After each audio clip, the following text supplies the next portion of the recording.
은혜 받으실 하나님의 말씀은 미가서 7장 7절부터 13절까지 우리 한 목소리로 있습니다. 오직 나는 여호와를 우러러 보며 나를 구원하시는 하나님을 바라보나니 나의 하나님이 나에게 귀를 기울이시리로다. 나의 대적이여 나로 말미암아 기뻐하지 말지어다. 나는 엎드려질지라도 일어날 것이요 어두운 데에 앉았을지라도 여호와께서 나의 빛이 되실 것이미로다. 내가 여호와께 범죄하였으니 그의 진노를 당하려니와 마침내 주께서 나를 위하여 논쟁하시고 심판하시며 주께서 나를 인도하사 광명에 이르게 하시리니 내가 그의 공의를 보리로다. 나의 대적이 이것을 보고 부끄러워하리니 그는 전에 내게 말하기를 네 하나님 여호와가 어디 있느냐 하던 자라. 그가 거리에 진흙같이 밟히리니 그것을 내가 보리로다. 네 성벽을 건축하는 날 곧 그날에는 지경이 넓혀질 것이라. 그날에는 아수리에서 애굽 성읍들에까지 애굽에서 강까지 이 바다에서 저 바다까지 이 산에서 저 산까지의 사람들이 네게로 돌아올 것이나 그 땅은 그 주민의 행위로 열매로 말미암아 황폐하리로다. 아멘. 할렐루야. 우리 한번 선포합시다. 꿈과 비전을 잃지 않으면 됩니다. 아멘. 할렐루야. 이것은 하나님께서 주신 그 힘을 가지고 세상을 사는 거예요. 사랑하는 성도 여러분, 여러분이 눈에 하나님이 보십니까? 보이십니까? 여러분의 눈에 성령님이 보이십니까? 우리는 보이지 않습니다. 손에 잡히지 않습니다. 그러나 놀라운 하나님의 역사는 그 하나님과 성령님의 인도하심 속에 진행되고 있는 줄 믿으시기를 예수님의 이름으로 축복합니다. 저는 오늘 미가서 7장 7절로 13절 말씀을 가지고 하나님의 자녀에겐 절망은 없다라는 제목으로 귀한 시간 되시기를 예수님의 이름으로 축복합니다. 예수님은 예수님과 우리 사이, 그러니까 예수님과 성도의 관계, 또 하나님과 하나님으로부터 택함받은 자의 관계에 대하여 요한복음 15장 5절에서 뭐라고 말씀했느냐? 나는 포도나무요 너희는 가지라. 그가 내 안에 내가 그 안에 거하면 사람이 열매를 많이 맺나니 나를 떠나서는 아무것도 할 수 없음이라 라고 말씀하고 있습니다. 이 말씀은 원래는 나무와 가지의 관계였었는데 너희가 나무의 간섭을 받기 싫어서 나무에서 벗어났었다만 그 결과가 어떻게 되었느냐고 묻고 있는 장면도 되는 거예요. 온갖 수단과 방법을 다 동원했으나 슬픔과 괴로움뿐이었지 하고 지금 묻는 겁니다. 기진맥진했었지 또 묻고 있습니다. 벗어날 수 있는 탈출구가 보이지를 않았었지 하시면서 하나님과의 관계를 정상화시키시려고 내미시는 예수님의 손길이 뭐라고 말씀했느냐? 나는 포도나무요 너희는 가지라 선포하신 것입니다. 그러니까 포도나무 되시는 나무 되시는 예수님께 다시 돌아오라는 말씀이요. 사랑하는 성도 여러분, 우리들 힘으로는 불가능합니다. 그러나 예수님께서 말씀하신 대로 사람으로서는 할 수 없으나 하나님으로서는 다 할 수 있느니라. 이 말씀 한마디에 다 포함되어 있어. 그러므로 주님 앞에 나와서 주님이 내미시는 손에 덥석 안기시기를 예수님의 이름으로 축복합니다. 이는 개인적으로는요 대전환의 기회를 주신 것이고 집단적으로는 혁명적입니다. 확 뒤집어 엎어버리는 거예요. 왜냐하면 극과 극이거든요. 왜냐하면 예수님께서 오셔서 주신 영생, 영멸이냐 영생이냐 해서 영생을 주시려고 오셨고 사망이냐 생명이냐 해서 생명을 주시러 오셨고 저주냐 축복이냐 지옥이냐 천국이냐 여기에서 우리를 하여금 하나님께서 기뻐하시는 자리로 우리를 인도하시려고 예수님께서 내미시는 손길임을 믿으시기를 바랍니다. 우리는 언제든지 두 갈래의 선택의 기로에서 우리는 선택을 하게끔 되어 있어요. 그래서 이 기로에서 정확하게 일깨워 주시는 예수님의 말씀, 그러면서 확실한 이 손을 내미시는 것입니다. 그러면서 뭐라고 그러냐? 내 안에 거하라 나도 너희 안에 거하리라. 내 안에 거하라 나도 너희 안에 거하리라. 간단합니다. 내 안에 거하라 나도 너희 안에 거하리라. 영어로도 굉장히 간단하게 되어 있더라고요. Abide in me and I in you. 그러니까 나무와 가지의 관계를 밀착시켜 주시려고 예수님께서 내미시는 손이요. 꺾어졌으면 다리 싸매 주려고.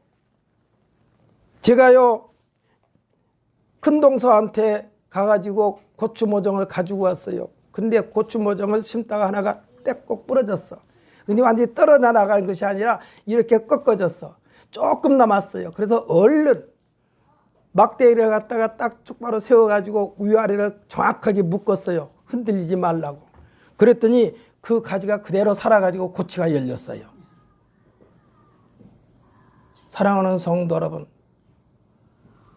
하나님의 말씀에서 떠나지만 않는다면, 하나님께서 내미시는 손에 붙잡힌 받기만 하면 이와 같이 정상화 시켜주신다는 예수님의 약속인 줄 믿으시기를 바랍니다. 하나님은요 과거를 묻지 않으셔요. 얼마나 멋있습니까? 우리들은 꼭 과거를 들먹거려요. 과거를 들먹거려. 그런데 하나님은 과거를 들먹거리질 않아. 그냥 오면 온 그대로 그냥 감싸주시는 거예요. 아무개야 내가 널 얼마나 보고 싶었는지 아느냐. 그러니까 우리에게 그 어떠한 조건도 제시하지 않으셨어요. 우리는 그냥 예수님께서 내미시는 손에 붙잡혀 드리기만 되는 줄 믿으시기를 바랍니다. 따지지 말고 붙잡혀 드리기만 하면 돼요. 아버지의 간섭을 받기는 싫고 혜택은 누리고 싶었던 둘째 아들이 아주 아버지만 만나면 징징거립니다. 아주 징징거리는 소리가 듣기 싫어가지고 아버지께서 통 크게 아버지께서 그냥 재산을 뚝 떼어서 이 아들에게 주었는데, 이 재산을 다 탕진한 아들의 몰골이 어떤 모습이냐, 아주 보기도 역겨울 만큼 구역질 날 정도로 눈살을 찌푸릴 수밖에 없는 형편이었지만 그에게 어떠한 조건도 제시하지 않았습니다. 아버지를 향한 그의 발걸음 하나로 아버지는 그를 품어주시면서 아버지와 아들의 관계를 지극히 정상적으로 복연시켜 주신 내용을 예수님께서 말씀하셨습니다. 아버지는요 하인들에게 아들의 몸을 깨끗하게 씻기게 하셨습니다. 그리고 새 옷을 꺼내다 입히게 했어요. 아들이 나갔으니까 아들이 옷을 다 버렸을 것 같은데 아니요, 그냥 그대로 가지고 계셨어. 새 옷을 꺼내다 입히시게 했어요. 그리고 또 새 신발을 신기게 했습니다. 그리고 손에 가락지까지 끼워줬어요. 그래서 가락지를 끼워준다는 것은요 아들의 권위를 그대로 다시 회복시켜줬다는 뜻이요. 완벽하게 아버지와 아들의 관계를 회복시킨 후에 사람들이 이러쿵저러쿵 속담거리가 되지 못하도록 아주 공식적인 자리까지 만들었어요. 뭐라고 그랬느냐? 잔치를 벌이면서 이는 내 아들이요 죽었다가 살아난 것이요 잃었다가 다시 찾았다고 하면서 앞으로 우리 아들에 대하여 이러쿵저러쿵 말하지 마세요 하는 얘기야. 하나님은 이와 같은 하나님이요. 사랑하는 성도 여러분, 늘 말씀드리지만 하나님은 하나님 앞에 올 때마다 우리의 상처를 치료해 주시고 감싸 주시고 회복시켜 주시는 줄 믿으시기를 바랍니다. 여기에서 둘째 아들의 행위 가운데 아버지를 기쁘시게 해드린 장면은 한 군데도 없어. 아주 더럽고 찌들은 때까지도 자신의 힘으로가 아닌 아버지의 명령에 따라 하인들의 손길에 의하여 깨끗하게 한 것입니다. 틀림없이, 제가 생각할 때 틀림없이 하인들이 이 더러워진 도련님의 몸을 씻기면서 번거롭게 한 이 도련님의 몸에 알게 모르게 아마 힘을 가하면서 속내를 드러내지는 않았지만 아픔을 느끼게 했을 수도 있어. 아주 얄미워가지고. 하지만 아들의 입장에서는 아무 말도 못했을 것입니다. 아버지의 마음은 아들에 대한 사랑 긍휼이 달라진 적이 없어요. 언제나 안타까운 마음뿐입니다. 하나님께서 이스라엘에 대한 마음이 그러했습니다. 한번 택하였기 때문에 그들을 향하여 말씀했어요. 내가 너희를 영접하여 나는 너희 아버지가 되고 너희는 내게 자녀가 되리라. 이거 하나님께서 말씀하시는 거예요. 누가 중간에 끼어들어가지고 억지로 쫌매준 것이 아니야. 하나님께서 내가 너희를 영접하였고 내가 너희를 영접하였고 나는 너희 아버지가 되고 너희는 내 자녀가 되리라. 이 관계는 아버지께서 하신 말씀에 대하여 끝까지 책임지시는 여호와 우리 하나님인 줄 믿으시기를 바랍니다. 그것이 하나님의 말씀이요. 그래서 우리가 하나님 앞에 기도할 때에 하나님의 말씀을 하나님 앞에 들이대면서 하나님 이렇게 해주신다고 말씀하지 않았습니까? 하라고 했을 때에 하나님은 꼼짝없이 그냥 들어줄 수밖에 없어. 왜? 약속하셨으니까. 여러분들이 하나님 앞에 잘못한 거 많죠. 그러나 하나님은 그 잘못을 따지지 않는다니까. 내가 나를 위하여 내 허물을 도말하고 내 죄를 기억하지 않는다고 그랬어요. 그러니까 우리가 그 말씀을 가지고 주님 앞에 나가자고요. 하나님 내 허물을 도말해 주신다고 그랬지 않았어요? 나를 위해서가 아니라 하나님 자신을 위해서 그렇게 해 주신다고 그랬지 않았어요? 이렇게 따지면서 하나님 앞에 기도해도 된다는 얘기예요. 그렇다고 해서 여러분 하나님 앞에 막 머리를 디밀고 욱박지르라는 얘기 아니에요. 그만큼 하나님께서는 하나님께서 하신 말씀에 대하여 책임지시는 하나님인 줄 믿으시기를 바랍니다. 오늘 본문 7절에서 하나님의 뜻에서 벗어나 있으면서도 여호와 하나님을 우러러 보았더니 여전히 하나님께서는 자신에게 귀를 기울이고 있는 모습이라는 것입니다. 집 나간 아들을 기다리는 어머니의 마음, 부모님의 마음 어떤가요? 낙엽 밟는 소리만 나도, 바스락거리는 소리만 나도 행여나 아들이 아닌가 하고 눈길을 대문 쪽으로 돌리는 것이 어머니 마음이야. 하나님과 우리들의 관계는 그렇습니다. 태산과 같은 거대한 믿음이 아니라 땅에 떨어지면 찾을 수도 없고 보이지도 않고 찾는다는 것이 거의 불가능한 만큼 적은 겨자씨만한 믿음을 요구하시는 거예요. 겨자씨만한 믿음, 너희의 큰 믿음 요구하는 것이 아니다. 겨자씨만한 믿음을 요구하시는 거예요. 이 믿음은요 생명력이 있는 믿음을 말하는 거예요. 썩은 겨자씨가 아니라 심으면 곧바로 싹이 나는 이 믿음, 이거는 행동에 옮기는 믿음을 말하는 것입니다.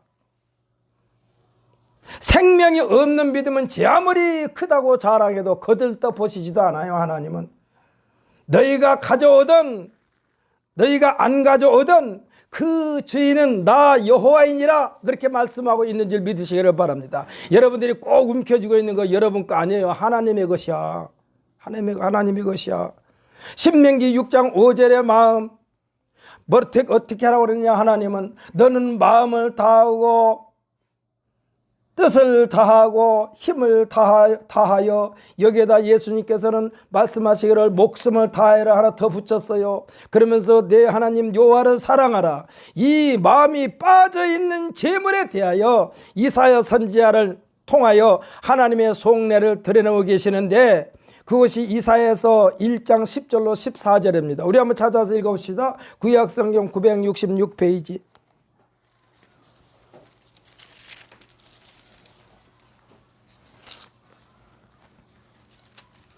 구약성경 966페이지. 한두 페이지 차이 날 수 있습니다. 이사야서 1장 10절부터 14절까지입니다. 10절부터 14절까지. 여기 읽은 뒤에 그대로 또 펴놓고 계세요. 본문으로 가지 마시고. 우리 10절로 14절까지. 우리 함께 읽습니다. 너희 소돔의 관원들아 여호와의 말씀을 들을지어다. 너희 고모라의 백성아 우리 하나님의 법에 귀를 기울일지어다. 여호와께서 말씀하시되 너희의 무수한 재물이 내게 무엇이 유익하뇨. 나는 순양의 번제와 살진 송아지 기름에 배불렀고 나는 수송아지나 어린 양이나 순염소 피를 기뻐하지 아니하노라. 너희가 내 앞에 보이러 오니 이것을 누가 너희에게 요구하였느냐. 내 마당만 밟을 뿐이니라. 헛된 재물을 다시 가져오지 말라. 분향은 내가 간영히 여기는 바요. 월삭과 안식일과 대회로 모이는 것도 그러하니 성회와 아울러 악을 행하는 것을 내가 견디지 못하겠노라. 내 마음이 너희의 월삭과 정한 절기를 싫어하나니 그것이 내게 무거운 짐이라. 내가 지기에 곤비하였느니라. 아멘. 할렐루야. 너희들 잔뜩 가지고 와봐라. 그거 마음에도 없는 것. 제발 마음에도 없는 속빈 강정처럼 형식과 의식에 파묻힌 행위에 대하여 구역질 난다는 말씀이요. 그렇다면 어떻게 하란 말인가? 어떻게 하란 말인가? 그 내용이 이어져서 1장 15절부터 17절까지인데 15절부터 17절까지도 한번 읽어보겠습니다. 함께 읽습니다. 너희가 손을 펼 때에 내가 눈을 너희에게서 가리고 너희가 많이 기도할지라도 내가 듣지 아니하리니 이는 너희의 손에 피가 가득함이라. 너희는 스스로 씻으며 스스로 깨끗하게 하여 내 목전에서 너희 악한 행실을 버리며 악을 그치고 선행을 배우며 정의를 구하며 학대받는 자를 도와주며 고아를 위하여 신원하며 과부를 위하여 변호하라 하셨느니라. 아멘. 우리는요, 우리 성도들은 우리 입으로 말하지 않아도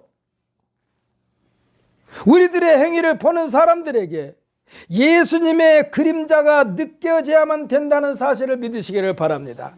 그러니까 내가 예수 믿는다고 말 안 해도, 내가 교회 다닌다고 안 해도 사람들로 하여금 고개를 갸우뚱하면서 저 사람은 어딘가 모르게 다르다, 참 점잖하다, 얌전하다, 사람이 흐트러지지를 않는다, 제 스스로도요 깜짝깜짝 놀랄 때가 한두 번이 아니에요.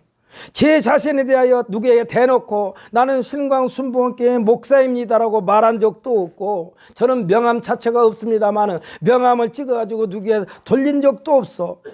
그런데 뒤에서 누가 저에게 목사님 하고 부를 때는 깜짝 놀란다니까. 그리고 목사님이시죠 하고 부를 때 깜짝 놀라요.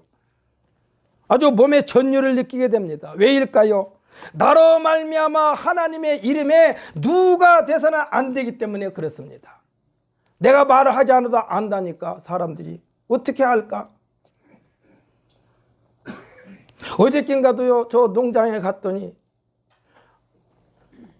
농장에서 일한 분이 목사님, 자기네들이 막걸리 한 잔 마시면서 그런 거예요. 목사님, 이거 곡주 한 잔 하시면 안 될까요? 그래서 내가 그랬어요. 곡주 옛날에 코가 비틀어지게 먹었습니다. 근데 지금은 그거 먹어봤자 몸에 아무 유익이 없더라고요. 그래서 아주 입에 대지도 않습니다. 그러면 와서 좀 과자라도 좀 드십시오. 근데 과자를 먹게 되면 그 막걸리 냄새가 내 몸에 배일 것 같아서 아니요, 토요일은 제가 무지무지 바쁜 날입니다. 그랬더니 웃으면서 그렇지요 목사님 그러더라고. 그러니까 우리 행위 하나하나가 하나님의 이름에, 교회 이름에, 예수 이름에 누가 돼서는 안 된다는 사실을 믿으시기를 바랍니다. 내가 교회 다닌다고 말 안 했어도, 내가 목사라고 말 안 했어도 사람들이 나에 의해서 무엇인가를 느꼈다는 얘기요. 우리가 하나님으로부터 사랑의 징계를 받을 때에 우리들의 대적들에게 경고하고 있는 내용이 본문 8절입니다. 우리 본문 8절 말씀 한번 읽어볼까요? 이제 본문으로 돌아갑니다. 미가서 7장 8절.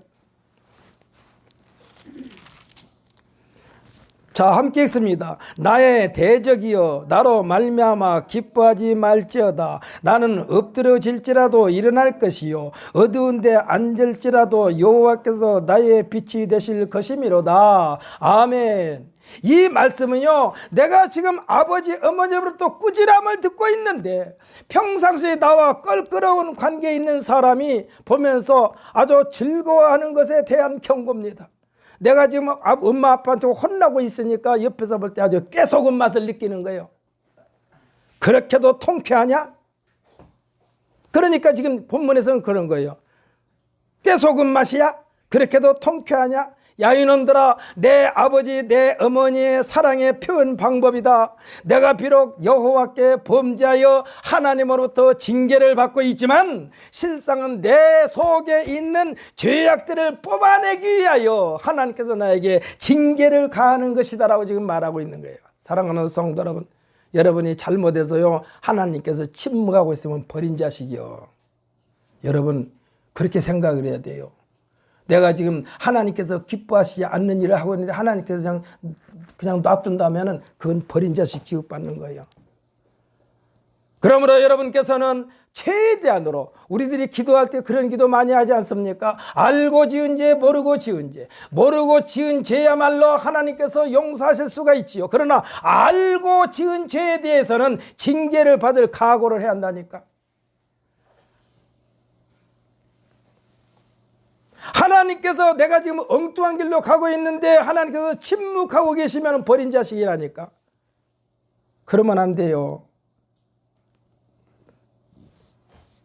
지금 8절 말씀은요, 이 말씀은 내가 지금 아버지 어머니로부터 꾸지람을 듣고 있는데 지금 아주 깨소금 맛을 느끼는 자들에게 지금 말하고 있는 거예요.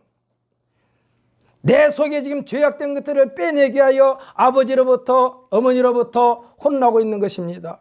왜 지금이야 집에서도 가정에서도 자식들에게 회초리를 못 들어, 회초리만 들고 일어났다면 또 파출소에 신고할까 봐서 아동학대라는 그 말 자체를 꺼내가지고, 옛날에는요 그런데요 회초리를 많이 맞았어요. 장단지 걷어 올려. 학교에서도 선생님으로도 그렇게 회초리를 많이 맞았어요. 근데 학교에서 학생들이 잘못된 길로 가도 회초리를 댈 수가 없어. 아직 이게 좋은 건지 나쁜 건지 내가 볼 때는 나쁜 것 같아요. 서당에서는 서당 선생님들 기다란 막대기 들고 하늘 쳤다지 하다가 끄떡끄떡 졸고 있으면 뒤에서 머리통 탁 때리는 거예요. 졸지 말라고. 사랑하는 성도 여러분, 내가 지금 잘못된 길로 가고 있는데 하나님의 징계를 받는다는 것은 하나님께서 그만큼 나를 보고 계신다는 사실을 믿으시기를 바랍니다. 그때 깜짝 놀라야 돼요. 오히려 감사해야 돼. 하나님, 제가 잘못된 길로 갔습니다.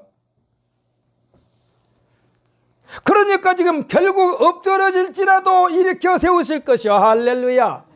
내가 지금 엎드려져서 어떻게 하나님으로부터 얻어 터져서 아니면 징계를 받아서 엎드려지라도 다시 일으켜 세우실 것이요, 어두운 데 앉아 있었을지라도 여호와 하나님의 빛이 광명에 이르게 하실 것이라는 거예요. 사랑하는 성도 여러분, 하나님의 놀라운 은혜는 우리들의 믿음에 대한 악령들이 시험이 있다 해도 굳건한 믿음, 정확하게 하나님과 체결만 고정시켜 놓는다면 두려워할 필요가 없다는 사실을 믿으시기를 바랍니다. 어려움이 당할 수 있어요. 그러나 하나님께 정확한 이 체력만 고정시켜 놓으면 결국 끝에 가서는 하나님께서 건져주신다니까. 여호와 하나님의 공의를 보게 될 것이라고 그랬습니다. 하나님과의 관계만 흐트러지지 말라는 거예요. 우리들의 삶 속에서 가끔 등장하는 말이 있습니다. 뭐라고 말하느냐? 이건 떳떳한 사람들이 하는 말이요. 흔히 하는 말로 하늘을 향하여 부끄러움이 한 점 없는 사람이 하는 말이요. 그것이 뭡니까? 사필규정이라는 말을 합니다. 하나님 앞에 제대로만 처신한다면 사회에서 주위에서 온갖 악성 루머가 판치고 흔들려도 흔들리지 말아야 한다는 얘기예요. 왜? 하나님과의 관계에서 떳떳하면 그러는 거예요. 이제 최종 심판의 자리에 우리를 쳐다보며 비아냥대고 유언비어를 날조 퍼뜨렸던 사람들과 나란히 앉아서 생각해 보십시오. 나를 비난하고 나를 조롱했던 사람들이 우리가 나란히 앉아가지고 실제 상황을 보게 될 날이 있다는 것입니다. 그러니까 두 무리의 얼굴 표현이 어떻게 변하겠습니까? 우리를 헛듣고 비난했던 사람의 얼굴과 나는 조금 더 떳떳해, 하나님 앞에 두려울 것이 없고 사람 앞에 잘못한 점이 없어 하는 사람의 얼굴 표정이 어떻게 달라지겠습니까? 악성 루머를 퍼뜨린 사람의 얼굴은 일그러질 것입니다.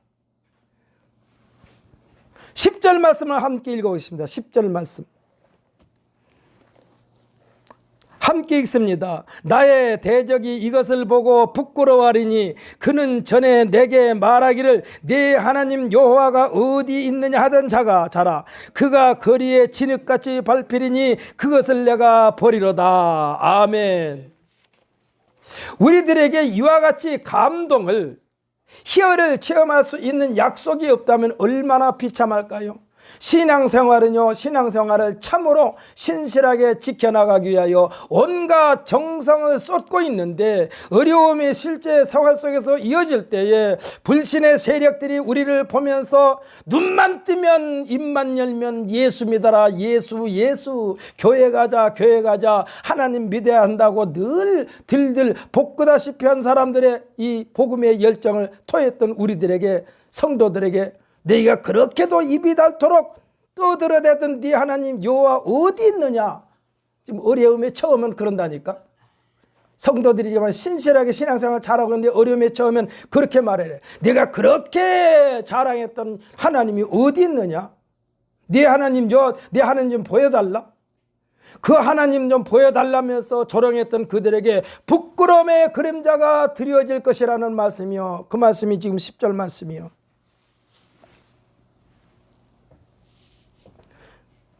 우리는 이것을 음부라고 부릅니다. 지옥이라고 부르기도 합니다. 세상 사람들의 끝은 사망으로 그 매듭이 지어지는 게지요. 하지만 그들에게도 고통의 세계가 펼쳐진다니까. 예수를 안 믿는 사람은 고통의 세계가 펼쳐져요. 우리는 이것을 음부라고 불러요. 지옥이라고 불러요. 이것으로 직행할 수 있었던 사람 중에 그 문으로 떠밀려 가려 할 때 예수님을 만난 사람이 있습니다.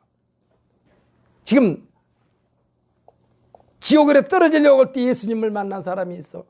세상에 한 사람밖에 없어. 그 사람 골고다 언덕에서 예수님 우편 행악자입니다. 성경 전체의 역사 가운데 이 행악자가 유일해. 죽기 바로 직전에 예수 믿어가지고 수지 맞은 사람이 이 사람이요. 그가 예수님한테 그랬습니다. 그러니까 나쁜 짓만 하고 살았던 사람이기 때문에 착한 일을 해본 적이 없어.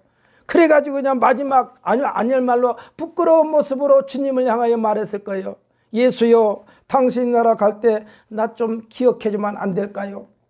이때 예수님께서 지금 목숨이 그냥 쉽게 말로 경각에 달려있는데 예수님께서 말씀하십니다. 내가 진실로 네게 이르노니 네가 오늘 나와 함께 낙원에 있으리라. 할렐루야. 성경 전체의 역사 가운데 이 행악자가 유일해요. 하나님께서 우리에게 성경을 주신 것은 이 행악자처럼 가슴 조이며 불안한 삶 속에서 벗어나게 하시려고 구원의 매뉴얼인 하나님의 말씀을 주신 줄 믿으시기를 바랍니다. 우리들이 보통 그런 말을 해요. 베드로도 예수님을 부인했었는데, 이거는 그것을 성경에 기록되는 것은요, 베드로처럼 부인하지 말라라고 지금 성경 말씀을 주신 거예요. 하나님께서는 선지자 에스겔에게 단호하게 명령을 내리십니다. 뭐라고 그랬느냐? 그들이 듣든지 아니 듣든지 그들 가운데서 부르짖으라고 말씀하고 있습니다. 듣는 자들에게는 영생이 주어지겠고 듣지 아니한 자에게는 장래에 대한 소망이 끊어질 것이라고 했습니다. 지금도 마찬가지입니다. 복음이 전파될 때 어떤 자들에게는 생명의 양식이 되고, 할렐루야. 어떤 자들에게는 눈앞에까지 바싹 다가왔었는데도 뿌리치는 자가 있다니까. 그러면서 한술 더 뜹니다. 그러지 말고 하나님을 보여달라고. 하나님 보여주면 내가 예수 믿는다니까. 그런 말을 해요. 무슨 하나님을 주머니에 넣고 있는 무슨 돌멩이입니까? 꺼내서 보여주게. 그때 나는 그런 사람들에게 이런 말하고 싶어요. 그래, 보여줄게. 코하고 입하고 꽉 손으로 틀어막고 한 1분만 한번 있어보고 싶어. 막 죽으려고 그냥 발버둥을 칠 거예요. 그 다음에 손을 딱 놓고 이것이 하나님이야 라고 말하고 싶어요. 10절에서 말씀해 준 것은 내 하나님 여호와가 어디 있느냐 하면서 오히려 복음을 방해하는 방해꾼이 됩니다. 사랑하는 성도 여러분, 이와 같은 자들이 그날에는, 심판의 날에는 거의 진흙같이 밟힐 것이라고 말씀하고 있어요. 비늘같이 밟히는 것을 똑똑히 보게 될 것이라는 것입니다. 누구에게? 예수 믿는 자들에게는요, 그들이 진흙에 밟히는 것을 보게 해준다는 얘기요. 우리에게는 이와 같은 심판의 날이 분명히 오게 돼 있다는 확신이 필요합니다. 할렐루야. 사랑하는 성도 여러분, 우리는 매번 예수 예배 드릴 때마다 하나님이 나와 함께 하심을 보여주고 나타내는 우리 모두가 되어야만 될 줄 분명히 믿습니다. 진흙같이 밟히는 모습은요, 그려보십시오. 질그릇을 만드는 현장에 가보면은 진흙을 매우 고운 가루로 갈다시피 합니다. 그리고 그대로 쓰질 않아요. 아주 채라고 해서 아주 구멍이 가는 그런 채로 칩니다. 아니면 물속에다 넣고 이렇게 휘젓고요. 그러면은 마치 도토리 묵을 때 도토리 가래를 이렇게 배보자기에다 짜서 나오면 그 앙금 가라앉은 것을 가지고 말하면 도토리 묵을 쏜 것처럼 진흙을 그런 식으로 해요. 그래가지고 조그마한 알맹이도 용납되지 않아요. 그것을 가라앉힌 뒤에 적당히 좀 말린 뒤에 그리고는 그것을 물을 이제 부어요. 그 다음에 질그릇을 만들 때. 그리고는 맨발로 계속해서 밟기 시작합니다. 이게는 거예요. 계속 진흙 속에서 밟힙니다. 그리고 발이 빠져나오기 힘들 만큼 아주 끈적끈적할 때까지 계속해서 발로 밟습니다. 그리고 나서 적당량으로 나눠가지고 큰 그릇에서부터 작은 그릇에 이르기까지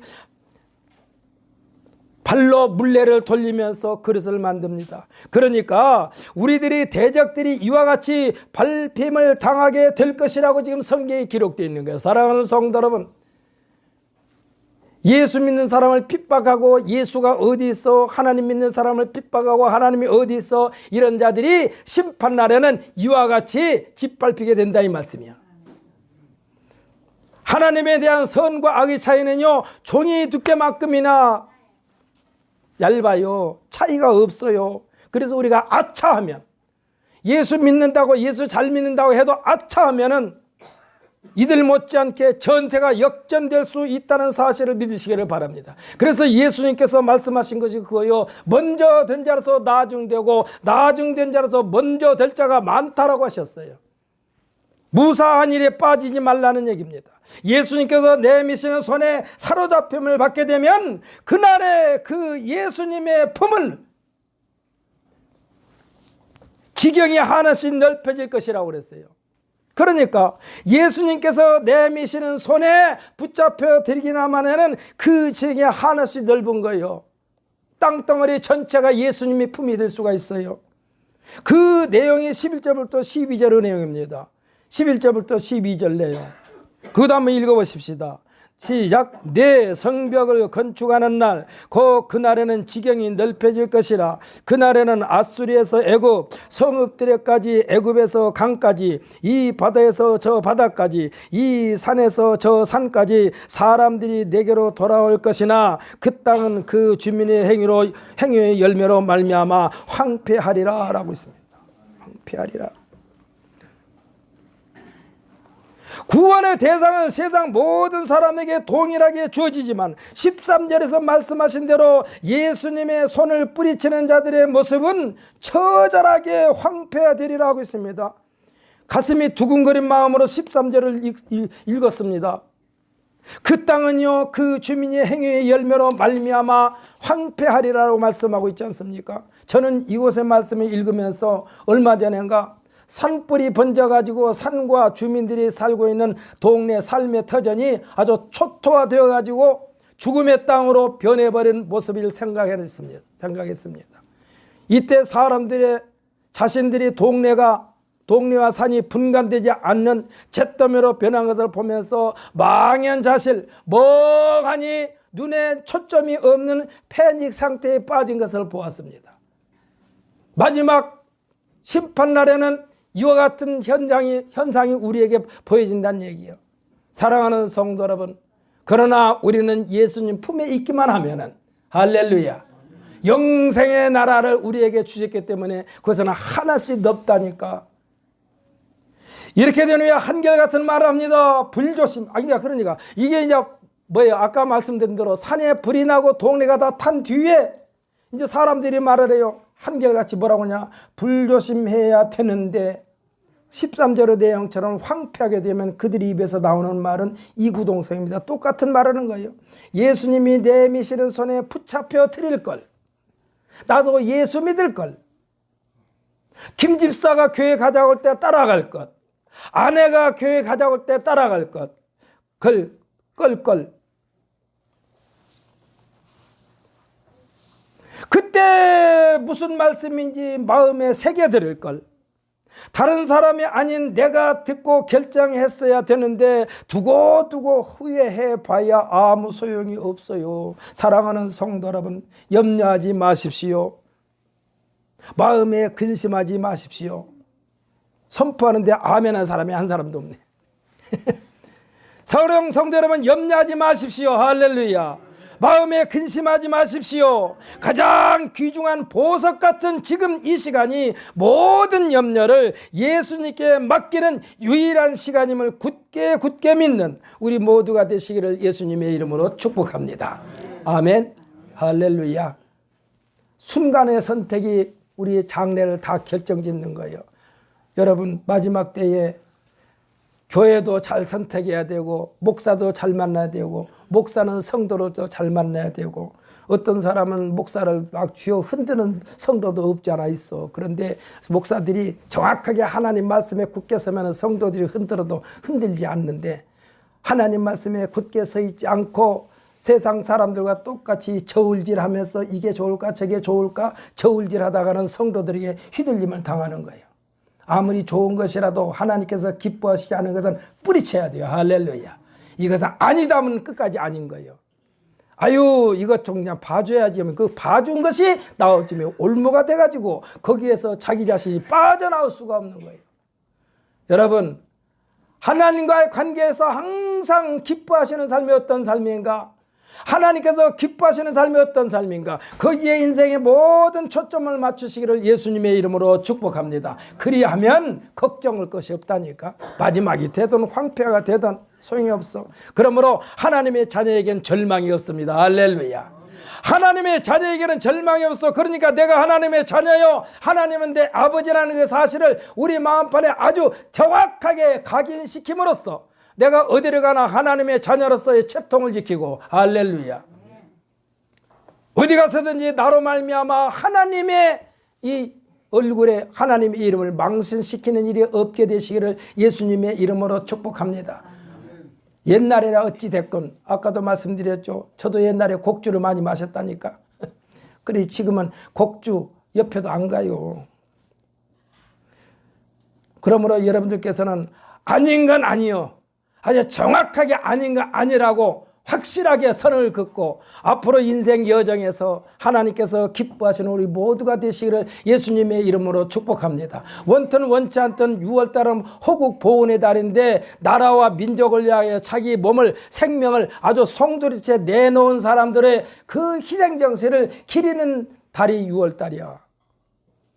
그러므로 우리들은 하나님의 말씀, 신앙을 지키기 위하여 내 인생을 송두리째 여호와 하나님께 내어드림으로써 절대로 성경에서 말씀하신 대로 아무것도 염려하지 말고 마음에 근심하지 말고 너의 염려를 주께 다 맡겨버림으로써 예수님께서 말씀하신 너에게 평강이 있을지어다 이 평강으로 가득가득 채움받는 우리 모두가 되시기를 예수님의 이름으로 축복합니다. 기도하겠습니다.